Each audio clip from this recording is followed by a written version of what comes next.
So I am so proud to introduce Professor Gargi Bhattacharyya, who is a professor of sociology at UEL and the chair of UCU.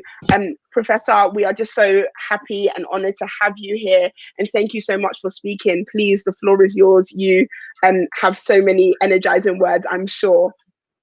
Well, let's see. Thanks so much for inviting me. I was saying on Twitter how just swelled up with pride I felt to be invited to this event today. I probably speak at too many events, but this is such a special event. And I think everyone in the student movement, you really need to congratulate yourself. The shift you've made in the public debate about the marketisation of the sector, the poor impact of COVID arrangements across universities, to raise just the issue of rent and the fact that you could rent strike. That's just giving hope and confidence and energy to so many people beyond higher education. And it had to come, didn't it? You know, the young are always probably at the beginning of those things, but everyone else is getting on board. And so this feels like a really exciting moment. People probably know that I'm facing compulsory redundancy very shortly, unless we win something, because my University of East London, has used the COVID crisis really to say, let's change the nature of our business. And through that has shed quite a lot of staff. It's not talking to students about what they want to do, despite all of this talk about looking after students. And I think, along with the rest of the sector, is in danger of just forgetting what education is for.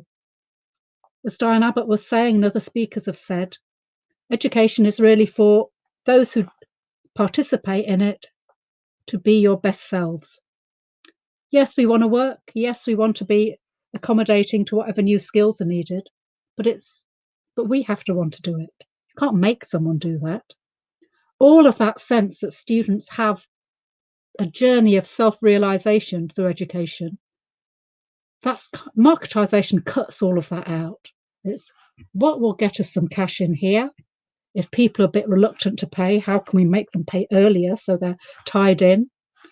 If we need their money, lock them in the building.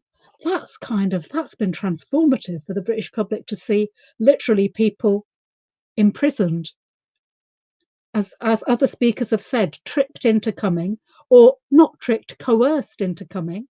You know, I know in some places people couldn't register and enroll unless they kept up those rental agreements. And then it's clearly nothing to do with their education. I think that moment of kind of like the emperor's new clothes coming off has shown the whole country what has happened to certainly the university system under these last years of marketisation.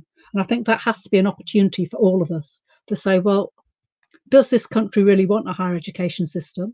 As other speakers have said, to train people to have those skills and qualifications that are absolutely needed now. You know, what a sham to be exploiting health students while also saying, oh, but you're a cash cow for us, pay us your rent. All of that, I think, opens up what is possible next. That's also a battle for staff. UEL is not the only place that's trying to shed academic staff. We know up and down the country that is happening. We know some of that is a kind of antagonism to trade unionism. Some of it's an antagonism to some ways of working and operating. Some of it's just to kind of bully the workforce, because if you sack a few of us, they think that everyone else will lie down and take everything.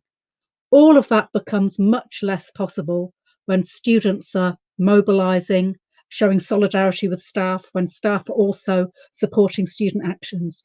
So I really think that despite all the bad times we're in, this could be the turning point for British universities. It's a kind of make or break moment. And for that reason alone, I kind of feel like, tell my grandchildren that I got to be here today. So thanks for having me. Thank you. Thank you so much, Professor Gargi. I think it's especially important for me to say this here, that, like, you know, the solidarity we have as students extends to our lecturers, extends to staff members, because your working conditions, your working rights are our learning conditions and our rights to be able to have an education. And so we are completely behind you, and nobody should be left out in the lurch and left to suffer, especially in the pandemic, especially when we're seeing education is more important now more than ever. Well, it's always been important, but people being able to get a fair, free, liberated, fully funded education is imperative. And if we continue to see our government duck and dive and try and avoid it, we're going to see students and staff suffer. And so that collective solidarity is imperative. So thank you so much. And I really, really appreciate your honesty, your candidness, and how much you've championed the student movement. We all feel it, and we will continue to back you